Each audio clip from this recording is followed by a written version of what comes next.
Goeien, welkom bij het Scootjesjournaal. Hier live vanaf de IJsselmar bij Starem.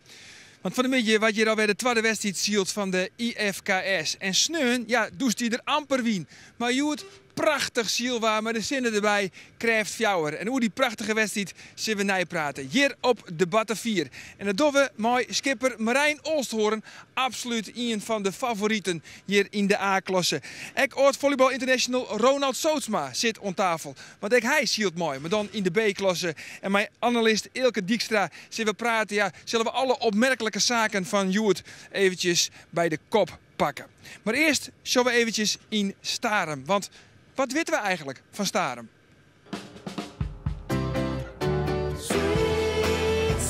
Starem, ja, dat kennen we vanzelfs als een van de Friese oversteden. Van het vrouwtje van Starem, van Doer de Bleker, van Aga-Heinz Boersma en van SKS-skipper Auke de Groot.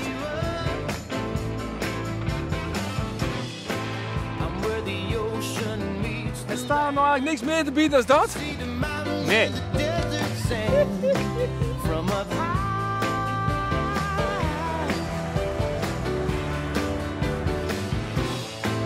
Verder is Starem het plak dat de meeste overstedenrieders ermee ophoren en massaal op de trein stappen.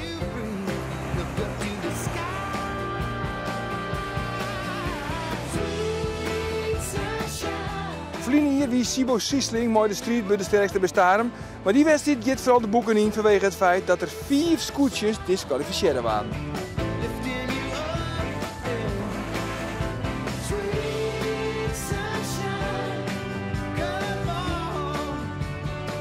Het wie dus prachtig zielwaar, krijgt fjouwer. Maar het enige wat een beetje lastig wie, dat wie, ja, hij verloren hield dit Ilke. Hoe lastig is dat eigenlijk voor de skippers?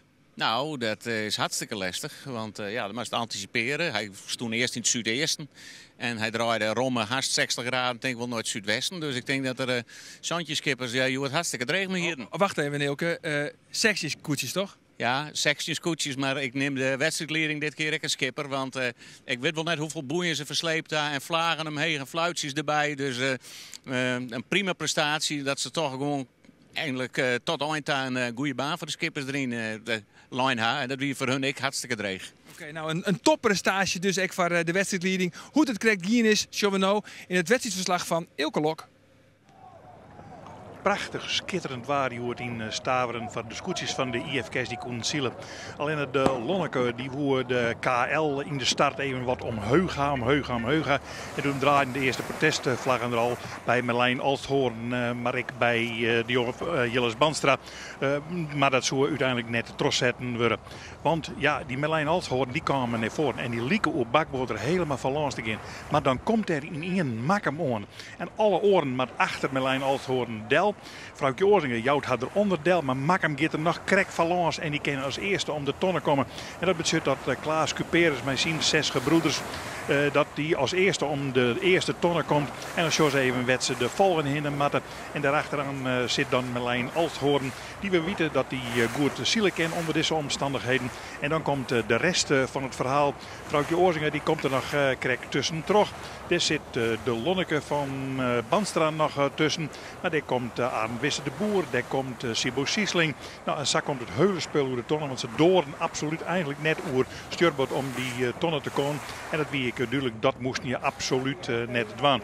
We zullen aanzien en dat nog al beziek en dat is Tony Brundel, want die komt achterlangs. Die komt daar in beeld, maar die hier een helemaal verteurd eerste start. En dat betekent dat die ergens een plakje vinden moest. Nou, je benijdt dat hij dat krijgen moest. Wij zeggen eerst naar Lucas Bouwman, de winnaar van de Sneun in Hilpen. Die wel redelijk in de voorrij ziet, maar uiteindelijk toch nog achterin eindigen zoeken. Hij kon net balwerkje mee zien wat Zwitserse skip. Tony Brundel kon er misschien net goed tussen of zeker heerschap kwam te betieten hem heug. Nou, we zullen het de aansers van de jury wel jaren, want die zal devil oer Kadize matten. En Tony Brundel en zeker heerschap wien voor het eerst achterin. Zeker heerschap zo dat net bleef Tony Brundel wol. Maar wij zeggen voorop hoe het daar ging. Hoe ze daar om de tonnen gaan. Maak hem wiel voort. En daar komt Marlijn Alsthoorn aan. En dan krijg je achter de geek van Marlijn Alsthoorn dat schitterende plaatsje van die Heelwien skippen. Maar die hier doet de Fokkerloert al uit. Hier doet al meer van de wien. En dat betekent dat er heel die wijzigingen in de route komen moesten. Nou, dat die een hele grote wijzigingen verzeld. Maar het is een prachtig gezicht. En zo kwamen ze dus vrij dicht bij het publiek. Wat manmachtig opkwam hier om te zien. Nou, Sjobbe, dat hier ik dacht, Marlijn Alsthoorn. Die zal wel naar voren komen de prestaties van Lemmer Ahoy. Vrouwtje Oorzinga, vat hut met het skip, die zal wel naar voren komen. Want dit volgende lijkt toch Makkem. Nou ja, dat stelt toch in wezen nog niet voor in de IFK's. En deze man, hier ik verwacht, Arend Wisse de Boer. Die sneuren helemaal verteurd is en daarin hielpen achteraan eindigen. En ook geconcentreerd aan de gang weer. Maar wat die Makkem heel makkelijk eerst op de tonnen, 4 eerst op de tonnen. Hier de goede slag uit zocht. Want het weer wat sikkeneurig daar op de mar om te zien, op de vlaagjes wat te vinden. Maar Klaas Cuperus en Simon die dienen dat meer dan uitstekend. En waar komt dan een twaalf betonnen? Die ging ik net op bereiken. En dat is Sibo Siesling. Keurige prestatie van de man van Driels. Die ik de goede kant van de markt dit keer keersen in. Want het weer ziek in. Wel is het de goede vlagen. En je maakt net de verkeerde kant uit haar. Nou, en deze man komen naar voren. De rader Roek en Sikke Heerschop. Die komen echt naar voren in de rangschikking van de zaken van Joert. Om eens te zien van, kunnen we voorin nog wat bereiken? Maar ja, voorin, ja, daar werd een vrij duidelijke zaak. Hoewel, het weer een tonner, die lijst wat bij Enkhuizen. Die waren er niet eens insmieten. En Makkem, die fonen, gelukkig dat ze hem fonen, want dat weer wel aardig verzeld. Want dan staat er een man bij de fluitje en met vlaggen. Denk hem jongens, de volgende tonner is ik een blauwe. Want de route wordt Hundal verlijnd. Wie gong die wien heen weg. En dan kwam daar ineens Jester Mar tussen terug. Ik al ineens naar voren. Zie je eerst ik wat achterin. En die scoot nou onder Sibo Siesling naar een tweede plakje. En vrouwtje Oorzinger zit daar nog. Maar die zal letter in de wedstrijd helemaal naar achteren verdwijnen. En zo mjolkt het veld wat rolkoor. En dat bepaalt dan de wien verzeld en de skippers. Die zullen hadden voor verontschuldigen maar Maar zij lezen voorop, de Makkemers. En die hadden nog één minneperiode. En dat is deze periode van de wien. Want daar komt Marlijn Alsthoorn al aan. En zo Marlijn Alsthoorn hult hij met de fok vol. En Makkem koer de fok net helemaal vol krijgen. Zo die dan dichterbij komen. Ja, hij kwam al wat dichterbij. Maar net genoeg. En Klaas Cuperus weer bij de tonnen echt eerst. En Marlijn Alsthoorn hier in het Vaderwiense stikje. Die zo bij die tonnen op het tweede plak eindigen. En die man zo'n hun positie dachten wij wel ongeveer handhaven hier kennen. Want het hulle veldscode natuurlijk wel wat in elkaar met de beide voorsten. Die rijdt ze er dan wel uitverzeld. Want daarachter daar wie het spannend Jester maar die rijdt het op bij de tonnen van Sibo Siesling. Zit vrouwtje Oorzinga nog bij, maar die rekken dus voort. Zit Arend Wisse de Boer nog bij. En dan het hele veld op zijn mar. Wil ze zeilen weer oer Daver in matten en dan weer onlussen. Alweer het net zo'n heel krachtig spektakel van de man. Nou, de Makkemers die moesten nog één keer in het kruisdrek aan de gong zien Marlijn Alsthoorn. Maar dat dienen ze keurig tussen de tonnen en het orenskip blijven. Geen enkel probleem. Ze dienen dat op een puike wijze. En dat betekent dat zij op wij gaan naar de overwinning. Boppen dat het Makkemerskip lavieren ik wat beter als dat van Marlijn Alsthoorn. Ze konden wat heger en daardoor als je heger kennen ben je meer baas in een kruisdrek. Nou, dat gaan ze hier dus voorop. Wie weer een blauwe tonnen. Nou ja, dat ga je dan.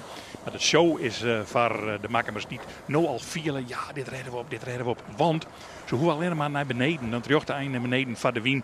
En dan gaan ze op de finish al. En Marlijn Alsthoorn die had eigenlijk nog te krijgen met Jester Mar. Want die Jester Mar die komen hultiet dichterbij. En achterin kwam het veld ik hultiet dichterbij.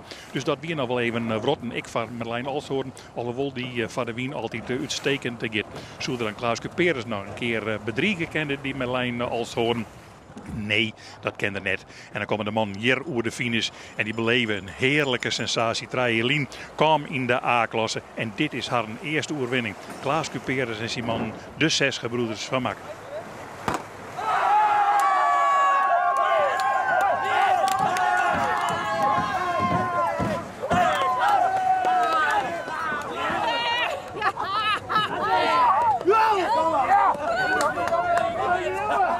Ja, de uitslag dan op deze 3 augustus hier bij Starum. Even voor de volledigheid op kaart. Op 1 dus Klaas Cuperus, mooi de 6 gebroeders. Op 2, Eelke let goed op, Marijn Oosthoorn, met de Emanuel en het Merlijn. 3 Gele Tadema, dan 4 Sibo Siesling. 5 Arend Wisse de Boer. 6 Jilles Banstra, met de Lonneke. Zoon Michiel Kalsbeek. 8 Vrouwtje Oorzinga-Meijer. 9 Sikke Heerskop. 10 Jelle Talsma, oud-kampioenen, toch wat op de tweede kaart. Of de winnaarvrouw Ronne Sneun, Liekes Bauma. 12e Tony Brundel, ook een oud-kampioen wat in de onderrijn. 13e Walter de Vries, 14e Jaap Hofstee, 15e Jeroen de Vos en noem maar last Robert de Jong, mooi de Friesia. Dan na 2 dagen het algemeen klassement. Op 1 Marijn Oosthoorn. Op 2 Sibo Siesling, hetzelfde tal punten. Dan Vrouwtje Oorzinga-Meijer. Klaas Cuperus, maar de 6 gebroeders. Lucas Bauma met de Grutte Pier.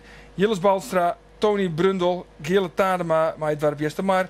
Michiel Kalsbeek en pik jouw eigen favoriet eruit. Sikke Heerskop, 20 punten. Jeroen de Vos, met 24. Walter de Vries en onderaan Robert de Jong, met 32 punten. Heren, welkom hier met de Batter 4. Nou, laat ik met jou beginnen, Marijn. Ja, klassementsleider. Ja, na 2 wedstrijdjes, dus dat zegt nog niet zoveel. Maar toch, wist al van tevoren wel neemt, ja, in het rietje mijn grote favorieten. Ja, dat is een leuk compliment om te horen. En zelf zien we dat niet zo. Ik denk dat er wel 10 schepen zijn in deze vloot die op het podium terecht kunnen komen. Of misschien zelfs meer. Dus, Eelke, ik bedoel, hij beziekert hem nou al bij vraag 12 wat te manoeuvreren in de rol van de underdog. Maar is het ter jochte dat hij neemt wordt bij het rietje favorieten? Nou, ze hebben op alleen maar een hooi Sjenlitten dat ze wel de hele IFK's zoals de hele SK's voor te moeten kennen. Dus dan denk ik dat je erbij er, ja, absoluut. En Joert qua snelheid, ik absoluut, ja. Zeker. Ja, maar Jim Lyon hield die Joert eigenlijk twadde. En je komt er wel dichtbij, maar het slag het maar net, hè? Ja, en het lag ontzettend dicht bij elkaar. Dus steeds de schepen op nummer 3, 4 en 5 die hijgden in onze nek, om het zo maar te zeggen. Dus we hebben het ook wel rustig aangepakt. Het was, als je nou met z'n tweeën kans ziet om een end weg te lopen, dan kan je echt de strijd aangaan. En we hebben nu wel gekeken van nou, af en toe kunnen we daar langs of niet. Maar vooral ook wel achterom gekeken. Omdat het ontzettend spannend dicht bij elkaar bleef. Ja, Van der Moorn, we winnen al van die hele rare weersomstandigheden. Maar hoe ziet het Van der Moorn echt, Ronald? Lieke slim eigenlijk als Van der Meentje? Nee. Het was bij ons wat stabieler. Het was af en toe zakte de wiener wel een klein beetje uit. En daarna haalde hij weer wat aan. Maar het was bij ons wel een stuk stabieler, gelukkig, dan verweerde bij de grote A. Ja, dat zie je het even wat noffelijker. Ja, dat was een prachtige dag om te zien. Ja. Echt geweldig. Het is natuurlijk schitterend weer. De wien is constant, tenminste bij ons inderdaad. En wat wil je nog meer? Dit is echt volle mooier als oude sneeuw. Dit is het echte scootjes, dat is fantastisch. Ja, je het eigenlijk om. Ja. Hey Eelke, Klaas Cuperus wint hier dus bij Starum. Sneu wie het al Lucas Bauma. Het is een beetje de jonge honden, die komen op, hè? Ik bedoel, de gevestigde orde, die showen pas op de tweede pagina. Wat is er aan de hand bij de IFK? Ik denk dat het is... het is toch eens pas begonnen. Hè? Dat ik bedoel, de wedstrijd van Sneu vind ik persoonlijk dat die net mooi hoest de rekening. Dus, maar het is natuurlijk wel, zoals Joert al juist, dat er gewoon stel opkomen. En daar ben ik al een peer die al wat langer mooi zielen, maar die zoals de Jestermar. Die al redelijk lang goed mooi zielen, maar die toch echt een grote kans hebben neem nou. En Arend Wisse de Boer, die ben zo scherp en zo geconcentreerd. Daar verwacht ik nog een soort van. Ja, waar wint Klaas het, Joert? Klaas Cuperus? Vanuit de start bij de pin, ja, dat is dan bij de onderste boei, zo vier mogelijk van het startschip bij. Hij startte goed en het skipper in het wel. Maar wat me wel opviel, hij wie op hem stuit, wie er een heel eind los van de rest. En toen kwam de man toch weer bij. Dus, maar ja, dat zie ik in die skiftingen. Maar hij weer voort en als je de vrije wien en waarschijnlijk het skip met ik erin, want anders dan was het ik net vol. Nee, ja, maar Marijn, op een gegeven moment dacht ik van je kinderen misschien nog wel voorbij, maar dat slag het dus dan krijg net. Waar lijkt het dan om? Er was een punt dat we, volgens mij de tweede keer dat we de driehoek voeren, toen liepen we wel op een min met een vlaagje mee. Maar toen kwamen we bij de geiboei en we waren voor mijn gevoel net te laat om nog voor de ruimte bij de boei te gaan. Dus we hebben maar voor veilig gekozen en hem de ruimte gegeven. En dan heeft het echt in de achterholen van ik wil geen protest onder broek, want ik ben gewoon na 12 wedstrijden klassementsleider. En dat telt toch wel een liedbietje? Nou, klassement zijn we vandaag nog helemaal niet mee bezig. Maar we waren hartstikke blij met de tweede plek. We zijn nog nooit tweede geworden in de IFKS. Dus daar waren we ook hartstikke tevreden mee. En de Makkemus voeren hartstikke goed vandaag. Ja, maar en de Makkemus, want Jim had nog nooit de tweede wedstrijd. De Makkers binnen eigenlijk nooit, die hadden nooit een wedstrijd doen in de IFKS, in de Grutte A. Nevens mij zit ze voor tweede hier of derde hier in de A-klasse. Nou, voor het hier nevens mij de beste klassering wie het zegt te plak. Ja, dus we kunnen wel even jaren van de reactie van de skipper Klaas Cuperus. Het is een geweldige overwinning, of net? Ja, zeker. Prachtig. Ja, en waar hebben je hem die winst helletingst? Ja, bij de start. Dat een fantastische start. Belijn mooi op de lijn, winnen rondte. Lange slag naar de Walta en een stuurbord naar de bovenboei. Dat komt voor iedereen langs, dus dan is het leer. Ja, en het hier van tevoren zo uitdokterd?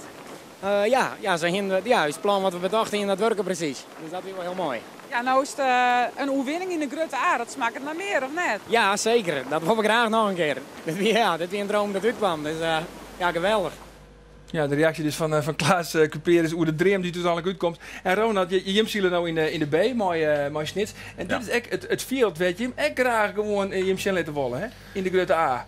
Ja, dat is wel het doel. We hebben een aantal jaren geleden gezegd van we willen graag stoppen met de kleine A. En we willen wel gaan proberen in de grote klasse. Dus vorig jaar begonnen in de C. Nou, dat ging fantastisch.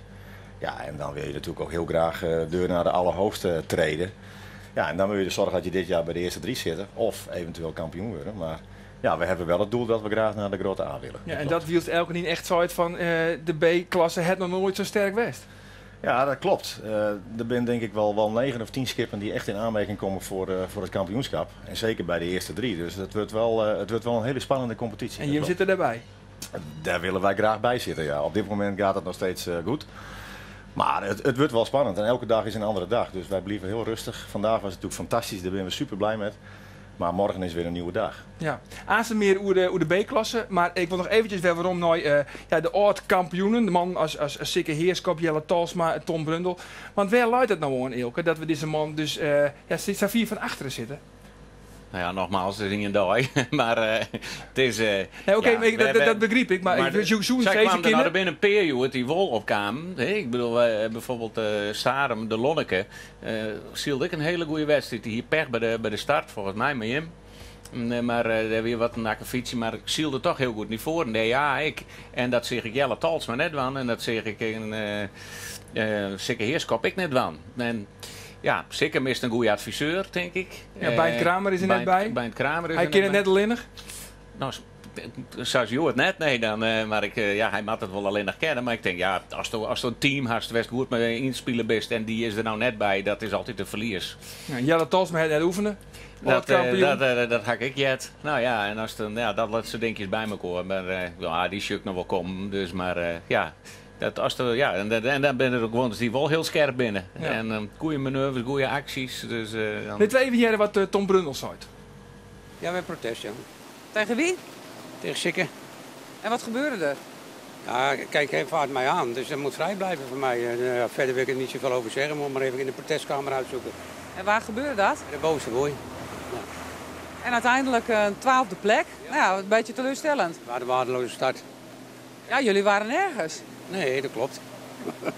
In ieder geval niet op de goede plek. Hoe kwam dat?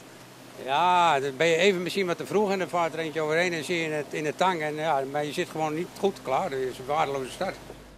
Ja, hij is eerlijk, hè? Een waardeloze start. Ja, dat is toch ik die scherpte. Dat mag scherp werden. En Jelle hier geen goede start. Nee. En dat hier Jim dus wel. Jim bent dus volle scherper als die ooit kampioen. Nou, de start was in ieder geval mooi vandaag. En daar zitten we met het team ook veel op trainen. En, ja, dat is... als het spannender wordt in de vloot, hè, die 10 schepen die heel erg aan elkaar gewaagd zijn, dan wordt de start des te belangrijker. Ja, niet gek zo dus van, we hadden nog nooit zo'n goede klassering eigenlijk hellen, hè? Tweede plakken in de A. Jim wordt vol neemt bij de favorieten. Wat wil je hem eigenlijk? Ja, wij varen wedstrijd voor wedstrijd en natuurlijk varen we voor de winst. Ja, voor het kampioenschap. Nou, daar zijn we vandaag echt nog niet mee bezig. Nee, maar misschien morgen. Of jij juster. Nou, dat zien we dan weer. Nee, maar ik wil, daar ben je toch altijd mee bezig? Je wilt ook gewoon kampioen worden. Ik wil, Ronald, dat is topsporter. Daar heeft altijd toch een bepaald doel voor eigen. Kan ik me zo vaststellen? Ja, maar dat heeft natuurlijk elk schip. Elk schip wil kampioen worden. Alleen, het is gewoon heel onverstandig om van tevoren al echt de lat zo hoog te leggen. Je hebt te maken met zo verschrikkelijk veel omstandigheden. Dus het is heel verstandig dat Marijn gewoon voorzichtig is. Ja, maar goed, de spanning loopt natuurlijk ook een beetje op. Hè. Je hebt te maken met weersomstandigheden. Er kan ook wat gebeuren. Er kan ook een keer wat kapot gaan aan boord. Hè. Dus daar kan je nooit wat van zeggen. Dus het is gewoon verstandig om rustig aan dag voor dag te varen. En ja, naarmate het kampioenschap wat langer duurt, dan wordt het wel wat zichtbaarder. Hopen we dan. Ja, maar op dit moment geef ik Marijn wel gelijk. Na 2 dagen kunnen we daar natuurlijk nog niks van zeggen. Oké, nou vooruit. Zit ik net verder trots weer. Hey jongens, we beginnen verder mooi de B-klasse. Want we krijgen heel vaak commentaar. Waarom alleen nog maar omtekenen van de Grutte A? Want er is meer. Er is de Lietse A, er is de B en de C. En dus nou een orenklasse, de B. Ja, elke niet het er eigenlijk al over. Bij de IFKS in die B-klasse. Er zit net 1, net 2, net 3. Nee, het stikt er van de favorieten. Wat een zwiere klasse. Ik dacht, ik moet nou eens een keer naar de winnaar in de B. Arnold, je bent klaar met evalueren? Ik ben helemaal klaar met evalueren. Hij staat volle bier het even weer, toch? Nee, kop maar bondig nou. Ik bedoel, geweldige wedstrijd. Ja, toch? Dus dat kon net beter. Nee, absoluut net. En heel een dol naar Oude Sneun? Ja, Sneun. Wij starten betierd en dan winnen we een koeltje toen wij starten. Maar ja, daarna wie het gewoon helemaal mis. En ja, dat geldt wat er minder start. Dat is net prettig natuurlijk. Maar Joert, revanche. Revanche. En dat scheelt wel heel erg prettig, moet ik zeggen. Ja? Maar de hele club, ja, prachtig. We hebben het natuurlijk even nog hand, dat is altijd. En nou winnen we eigenlijk de vel kleer voor en dat hopen we dat we dit herhalen kunnen. Ja, want Arnold, elke die site in die B-klasse, die is zo ongriezelijk sterk. Ja, nou dat is ik zo. Ja? Ja. De herst natuurlijk van heel bezwaar, routinier. Tot onder Uten thuis en neem ze allemaal op. Er zijn eigenlijk wel een stuk of 8 jongens skip en die kan wel bij de eerste trui wezen. Misschien wel 10 maar toen heeft ze al hier achter liggen. Ja, en daar was het even voor, hè?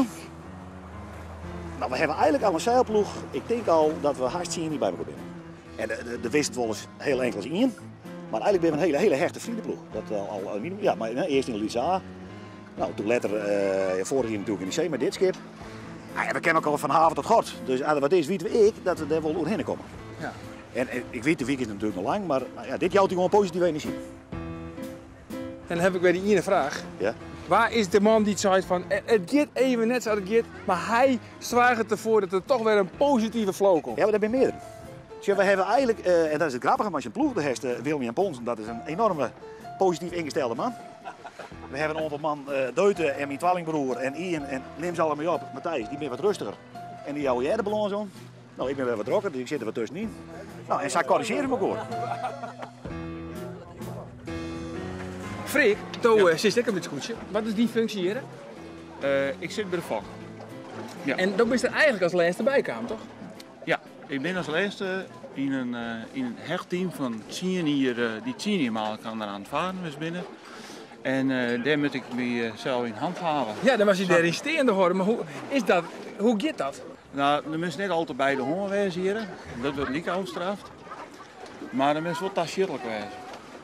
Dus dan moest hij een beetje dienstbaar opstellen.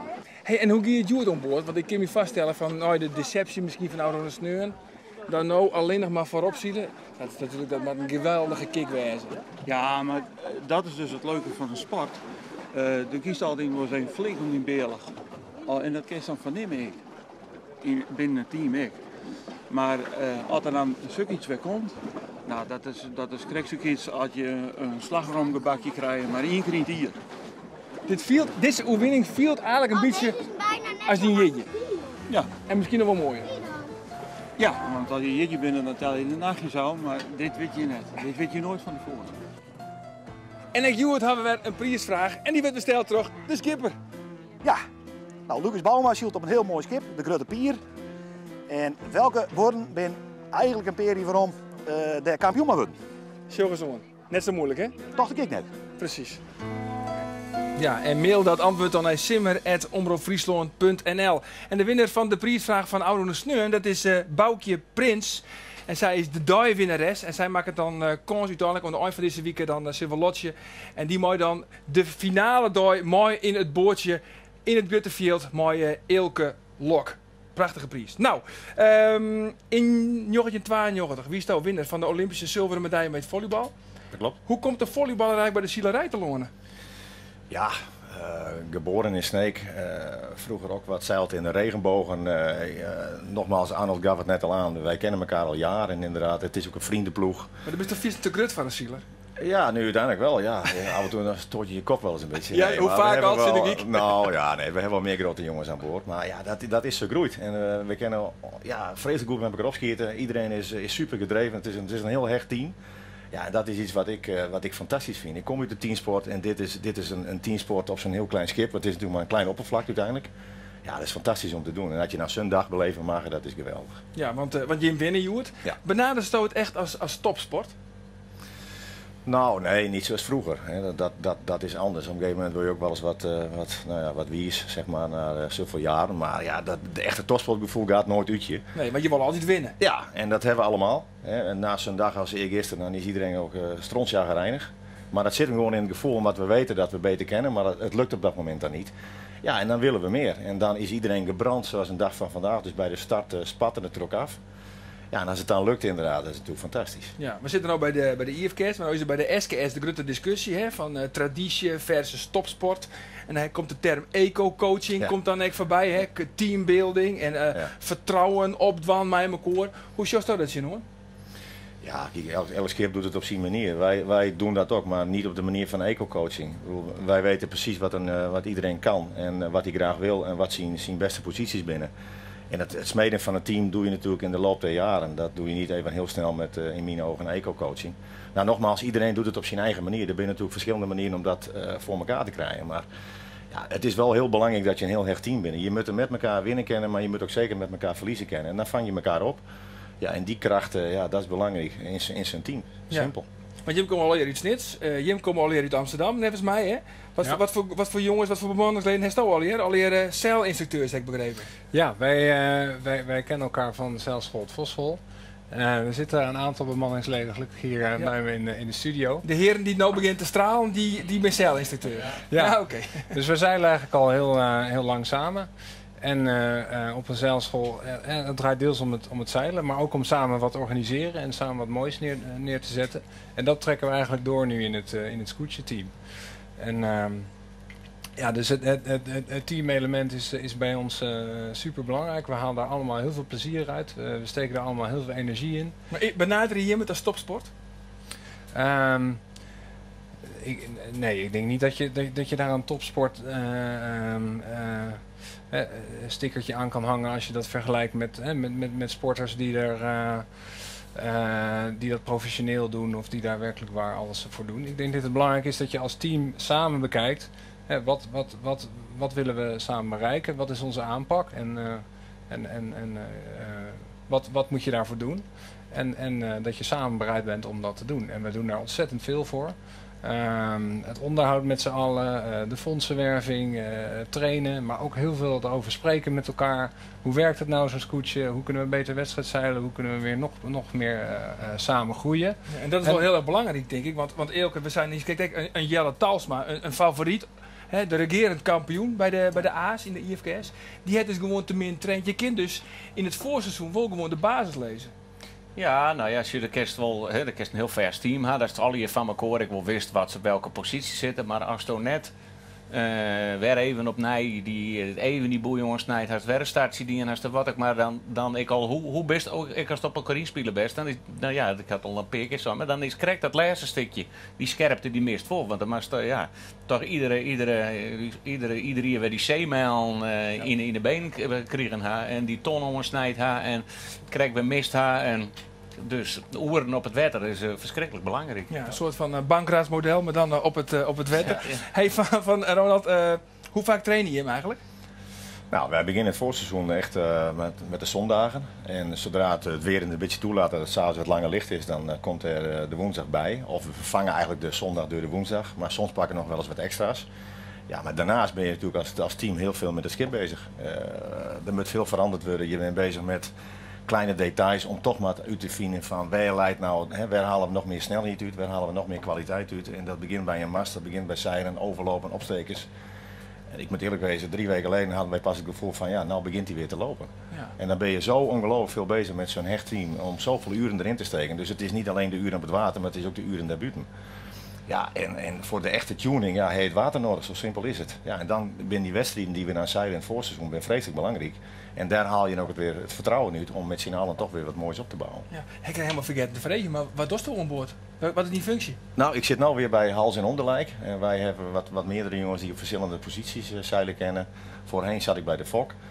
Ja, en wij proberen dingen, we vullen elkaar aan en dat is ook wel een beetje de sfeer aan boord. En we willen ook genieten, hetzelfde wat Marijn ook met zijn team doet. Dat is ook belangrijk, je moet ook genieten aan boord. Het is natuurlijk een fantastische teamsport. Maar het is ook mooi om in zijn omgeving dit te kunnen doen. En zeker zo'n dag is vandaag. Ja, nou ben al jaren presenteer ik het scootjes, nou, maar Hans en Onderlijk, wat zei je? Hals en Onderlijk. Wat is dat voor functie? Dat is de trim van het schip. Oké. Dus de verticale en de horizontale trim van het schip van een grootzeil. Dus dat is misschien wel eens een beetje een ondergeschikte positie, maar het is een hele belangrijke positie. Ja. Het is eigenlijk ook gewoon een scoot.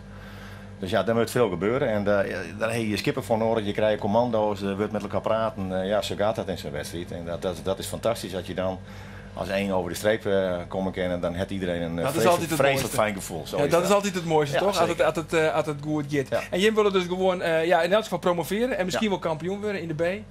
En Jim, ik begin er met hoor.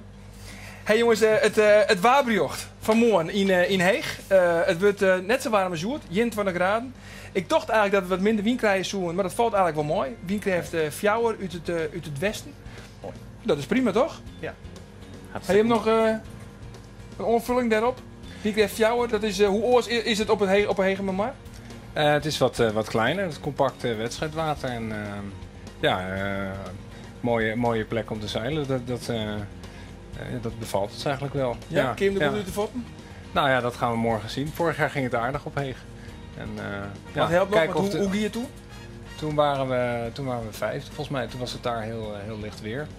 En kijken of het wat constanter is dan vandaag. Vandaag draaide de wind gigantisch en de wedstrijdcommissie heeft dat geweldig opgepakt door steeds de baan te blijven verleggen. En kijken of het morgen wat stabieler is. Ja.